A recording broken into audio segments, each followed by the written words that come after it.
Here's how to find your Robinhood account number. To do that, we're going to go to the upper right where you see account. So inside of account, we're going to have settings at the bottom.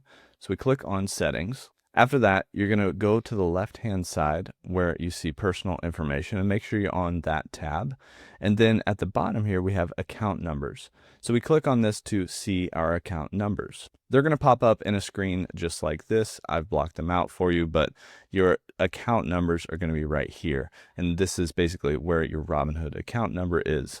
Now, the other spot that you could go look at different account numbers and such would be inside of your statements. So if we exit out of this, we can then look at the tabs up here at the top and go to reports and statements. Inside of here, you're going to need to customize your report on the right or look at your individual monthly statements here on the left-hand side to go back in time or check out the latest statement here on Robinhood. And when I click on individual statements, you can see all these different individual account statements. And from here, you could download a PDF and find different account numbers and information about your account inside of that statement. So that's another spot.